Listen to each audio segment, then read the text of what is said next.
خواتین و حضرات، پیارے نبی محمد صلی اللہ علیہ وآلہ وسلم کی شریعت پر جن محترم لوگوں نے احسن طریقے سے عمل کیا اور جنہوں نے اپنی زندگیاں سنت نبوی میں گزار دیں، انہیں اولیاء اکرام کہا جاتا ہے۔ انہی مقدس و محترم اور برگزیدہ ہستیوں میں نہایت ہی معتبر نام حضرت سیدہ رابعہ بصری کا ہے۔ حضرت رابعہ بصری قیامت تک خواتین کے لیے مشعل راہ ہیں۔ خواتین و حضرات، معروف صوفی شخصیت رابعہ بصری کی پیدائش 95 ہجری سے 99 ہجری کے دوران عراق کے شہر بصرہ میں ہوئی۔ وہ ایک انتہائی غریب لیکن معزز گھرانے میں پیدا ہوئیں۔ رابعہ بصری اپنے والدین کی چوتھی بیٹی تھیں، اسی لیے آپ کا نام رابعہ یعنی چوتھی رکھا گیا۔ رابعہ بصری کے والدین کی غربت کا اندازہ اس بات سے لگایا جا سکتا ہے، جس شب رابعہ بصری پیدا ہوئیں آپ کے والدین کے پاس دیا جلانے کے لیے تیل تھا اور نہ ہی آپ کو لپیٹنے کے لیے کوئی کپڑا۔ آپ کی والدہ نے آپ کو والد سے درخواست کی کہ پڑوسیوں سے تھوڑا تیل ہی لے آئیں تاکہ دیا جلایا جا سکے۔ آپ کے والد نے پوری زندگی اپنے خالق حقیقی کے علاوہ کسی کے آگے ہاتھ نہ پھیلایا تھا۔ رابعہ بصری کے والد پڑوسی کے دروازے تک تو گئے لیکن خالی ہاتھ واپس لوٹ آئے۔ رات کو رابعہ بصری کے والد کو خواب میں حضور پاک صلی اللہ علیہ وآلہ وسلم کی زیارت ہوئی اور انہوں نے رابعہ کے والد کو بشارت دی کہ تمہاری نومولود بیٹی خدا کی برگزیدہ بندی بنے گی اور مسلمانوں کو صحیح راہ پر لے کر آئے گی۔ تم امیر بصرہ کے پاس جاؤ اور اسے ہمارا پیغام دو کہ تم امیر بصرہ ہر روز رات کو 100 مرتبہ اور جمعرات کو 400 مرتبہ درود پاک کا نذرانہ بھیجتے ہو، لیکن پچھلی جمعرات کو تم نے درود شریف نہ پڑھا، لہٰذا اس کے کفارہ کے طور پر 400 دینار بطور کفارہ یہ پیغام پہنچانے والے کو دے دو۔ رابعہ بصری کے والد اٹھے اور امیر بصرہ کے پاس پہنچے۔ اس دوران آپ کی آنکھوں سے خوشی کے آنسو جاری تھے۔ جب امیر بصرہ کو رابعہ بصری کے والد کے ذریعے حضور پاک صلی اللہ علیہ وآلہ وسلم کا پیغام ملا تو یہ جان کر انتہائی خوش ہوا کہ وہ نبی آخر الزماں کی نظروں میں ہے۔ اس نے شکرانے کے طور پر فوراً 1000 دینار غربہ میں تقسیم کرائے اور 400 دینار رابعہ بصری کے والد کو ادا کیے اور ان سے درخواست کی کہ جب بھی کسی چیز کی ضرورت ہو بلا جھجک تشریف لائیں۔ کچھ عرصے بعد رابعہ بصری کے والد انتقال کر گئے۔ اسی اثنا میں بصرہ کے سخت قحط نے اپنی لپیٹ میں لے لیا۔ قحط کے دوران رابعہ بصری اپنی بہنوں سے بچھڑ گئیں۔ ایک بار رابعہ بصری ایک قافلے میں جا رہی تھیں کہ قافلے کو ڈاکوؤں نے لوٹ لیا اور ڈاکوؤں کے سرغنہ نے رابعہ بصری کو اپنی تحویل میں لے لیا اور آپ کو لوٹ کے مال کی طرح بازار میں لونڈی بنا کر بیچ دیا۔ آپ کا آقا آپ سے انتہائی سخت محنت و مشقت کا کام لیتا تھا، اس کے باوجود آپ دن بھر کام کرتی اور رات بھر عبادت کرتی رہتی اور دن میں بھی زیادہ تر روزے رکھتی۔ اتفاقاً ایک دفعہ رابعہ بصری کا آقا آدھی رات کو جاگ گیا اور کسی کی گریہوزاری کی آواز سن کر دیکھنے چلا گئے۔ رات کے اس پہر کون اس طرح گریہوزاری کر رہا ہے؟ وہ یہ دیکھ کر حیران رہ گیا کہ رابعہ بصری اللہ کے حضور سربا سجود ہیں اور نہایت عاجزی کے ساتھ کہہ رہی ہیں، اے اللہ، تو میری مجبوریوں سے خوب واقف ہے۔ گھر کا کام کاج مجھے تیری طرف آنے سے روکتا ہے، تو مجھے اپنی عبادت کے لیے پکارتا ہے، مگر میں جب تک تیری بارگاہ میں حاضر ہوتی ہوں نمازوں کا وقت گزر جاتا ہے، اس لیے میری معذرت قبول فرما لے اور میرے گناہوں کو معاف کر دے۔ اور اپنی کنیز کا یہ کلام اور عبادت کا یہ منظر دیکھ کر رابعہ بصری کا مالک خوف خدا سے لرز گیا۔ اس نے یہ فیصلہ کیا کہ ایسی اللہ والی کنیز سے اپنی خدمت کرانے کی بجائے بہتر یہ ہوگا کہ خود اس کی خدمت کی جائے۔ صبح ہونے پر وہ آپ کی خدمت میں حاضر ہوا اور اپنے فیصلے سے آپ کو آگاہ کیا۔ اس نے کہا کہ آج سے آپ میری طرف سے آزاد ہیں۔ اگر آپ اسی گھر میں قیام کریں تو میری خوش نصیبی ہوگی، وگرنہ آپ اپنی مرضی کے مالک ہیں، لیکن اگر آپ یہاں سے کوچ کر جانے کا فیصلہ کرتی ہیں تو میری بس ایک ہی درخواست ہے کہ میری طرف سے کی جانے والی تمام زیادتیوں کو اس ذات کے صدقے معاف کر دیں جس کی آپ راتوں کو جاگ جاگ کر عبادت کرتی ہیں۔ خواتین و حضرات، جو بھی انسان اللہ کا ہو جاتا ہے تو اللہ پاک اس کی حفاظت و نصرت فرماتے ہیں اور دنیا کی کوئی طاقت بھی اس کو نقصان نہیں پہنچا سکتی۔ خواتین و حضرات، ابتدا میں تو حضرت رابعہ بصری کے حسن و جمال کی دھوم مچی ہوئی تھی، مگر جوانی کے شب و روز انہوں نے یاد الہی میں گزار دیے۔ ان کے چہرے پر پاکیزگی کا ایک ایسا نقاب تھا کہ دیکھنے والوں کی نگاہیں خود بخود جھک جاتی تھیں۔ اسی زمانے میں ایک نوجوان نے انہیں رات کے وقت چاند کی طرح دمکتے دیکھا۔ وہ آپ رحمت اللہ علیہ کو کوئی غیر مرئی خیالی مخلوق سمجھ کر بھاگ کھڑا ہوا، لیکن دوسری صبح جب وہی چہرہ اسے بصرے کے ایک بازار میں نظر آیا تو وہ عقل و خرد سے ہاتھ دھو بیٹھا اور رات دن اسی کے تصور میں رہنے لگا۔ آخر دل کے ہاتھوں مجبور ہو گیا تو لوگوں سے پتہ پوچھتا ہوا حضرت رابعہ بصری کے گھر جا پہنچا۔ آپ کہا کرتی تھیں کہ دل کے دروازے ہمیشہ کھلے رکھو، کیا معلوم محبوب کس وقت دستک دے دے، مگر گھر کے دروازے بند ہوں یا کھلے ہوئے ان کی دانست میں برابر تھے۔ نوجوان کو خلاف توقع ان کا دروازہ کھلا ہوا ملا۔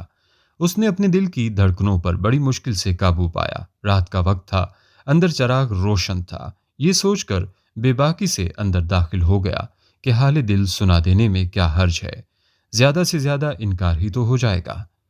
واپسی کا دروازہ بہرحال کھلا ہوا ہے، لیکن جب وہ اندر پہنچا تو وہاں کوئی نہیں تھا، البتہ چھت سے ایسی پرسوز آواز آ رہی تھی جیسے کوئی زیر لب ہجر کا رونا رو رہا ہو۔ نوجوان تیزی سے زینے پر چڑھ گیا۔ حضرت رابعہ بصری عشاء کی نماز سے فارغ ہو کر ثناءخوانی کر رہی تھیں۔ پروردگار، ستارے روشن ہو گئے، لوگ سو گئے، بادشاہوں نے دروازے بند کر لیے، ہر محبوب اپنے محبوب سے محو راز و نیاز ہے اور میں تیرے سامنے کھڑی ہوں۔ نوجوان پر سکتہ طاری ہو گیا۔ اسی اثنا میں حضرت رابعہ بصری نے پلٹ کر اسے ایسی قہر آلود نظروں سے دیکھا کہ اس کی زبان گنگ ہو گئی۔ رابعہ بصری نے اس کے قریب آ کر پوچھا، کیا تم مجھ سے شادی کے درخواست کرنے آئے ہو؟ نوجوان نے لرزتے ہوئے ہاتھ سے اپنی زبان کی طرف اشارہ کیا کہ وہ بول نہیں سکتا۔ حضرت رابعہ بصری نے کہا، اس سے پہلے کہ زبان کی طرح تیرا دل بھی چپ ہو جائے تو جس راستے سے آیا ہے اسی راستے سے لوٹ جا۔ وہ جوان صرف آنکھوں سے التجا کر سکتا تھا کہ نیک خاتون میری گویائی مجھے واپس دے دے، میں تیرے مرتبے سے واقف نہیں تھا، مجھ سے غلطی ہوئی، مجھے معاف کر دے، لا علمی ہمیشہ قابل معافی ہوتی ہے۔ اس کے خاموش آنسوؤں کے جواب میں حضرت رابعہ بصری نے کہا، نوجوان، تو نے اگر مجھ سے کوئی زیادتی کی ہوتی تو میں تجھے یقیناً معاف کر دیتی۔ میں نے خود کو بہت پہلے اپنے رب کے حوالے کر دیا تھا، اب یہ معاملہ تیرے اور رب کے درمیان ہے، معافی مانگنا ہے تو اس سے مانگ۔ تو صدق کے دل سے توبہ کرنے کا ارادہ کرے تو شاید توبہ کی خاطر تیری زبان کھل جائے۔ یہ کہہ کر وہ نماز کے لیے کھڑی ہو گئیں۔ نوجوان بھی بے اختیار سجدے میں گر گیا۔ وہ رو رہا تھا، نامعلوم کب تک روتا رہا۔ جب اسے ہوش آیا تو زبان کھل چکی تھی اور توبہ توبہ کا ورد کر رہی تھی۔ بصرہ کے بازاروں میں سال ہر سال تک ایک مجذوب گرمی، جاڑے اور برسات سے بے نیاز ہو کر دیوانہ وار توبہ توبہ کے نعرے لگاتا رہا۔ اس کے نعروں سے بصرے کی راتیں گونج اٹھتی تھیں اور بچے سہم کے ماؤں کی سینوں سے دبک جاتے تھے۔ آخر ایک دن وہ مجذوب اچانک ہی کہیں غائب ہو گیا، پھر کبھی اس کا پتہ نہیں چلا۔ وہ مجذوب یہی مذکورہ جوان تھا جو حضرت رابعہ بصری کی بدولت ہی دربار خداوندی میں مقرب ٹھہرا۔ رابعہ بصری ایک بہت ہی نیک اور عابدہ زاہدہ خاتون تھیں۔ آج لوگ ان کی عبادت کی مثالیں دیتے ہیں۔ جب ان کی وفات کا وقت قریب آیا تو ان کی شاگرد خواتین اور لڑکیاں ان کے ارد گرد بیٹھی تھیں۔ ان شاگردوں نے درخواست کی کہ ہمیں کچھ نصیحت کریں تو رابعہ بصری نے فرمایا کہ کبھی بھی بغیر نکاح کے نہ رہو، اور پھر اپنا واقعہ سنایا کہ میں جب آدھی رات کو مصلی پر بیٹھ کر اللہ کی عبادت کرتی تھی، اس وقت گلیوں میں پھرنے والا چوکیدار جب میرے گھر کے سامنے سے گزرتا تھا تو میرے دل میں برے برے وسوسے آتے تھے کہ اس وقت سارے لوگ سوئے ہوئے ہیں، کوئی بھی نہیں دیکھ رہا۔ یہ تو اللہ کا کرم ہوا کہ اس نے مجھے زنا سے محفوظ رکھا۔ اس واقعے سے آپ اندازہ لگائیں کہ رابعہ بصری جیسی پاک دامن اور عابدہ زاہدہ خاتون کو ایسے وسوسے آ رہے ہیں تو آج کل کے اس گندے معاشرے میں جہاں ہر طرف بے حیائی، بے پردگی اور بے دینی کا ماحول غالب ہے، ایسے میں کون عورت ہے جو اپنے آپ کو بچائے گی؟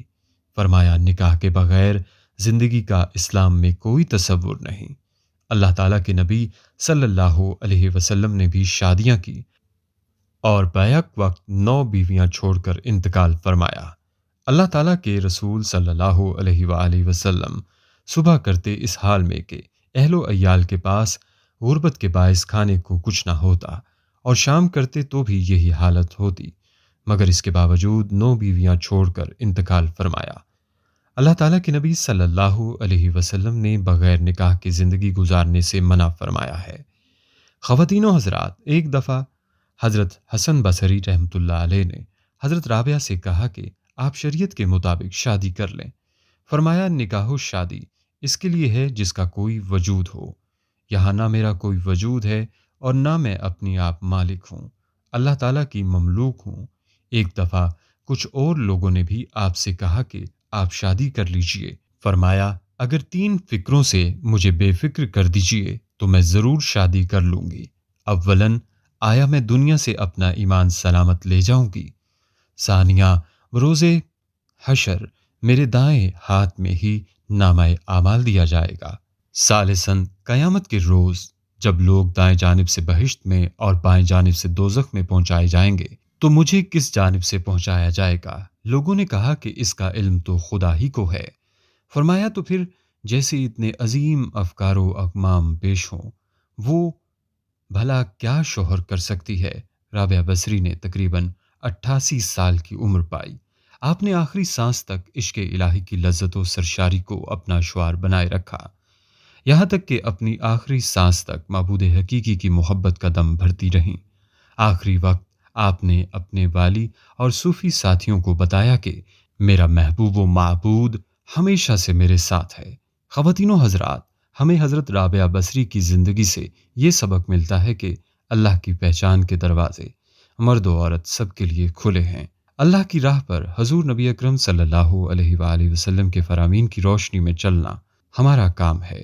باقی فضل و کرم کرنے والا اللہ تعالیٰ ہے کہ وہ سجدوں کو شرف قبولیت بخشے۔ دعا ہے اللہ پاک ہمیں بھی عبادت اور ریاضت والی زندگی گزارنے والا بنائے، آمین یا رب العالمین۔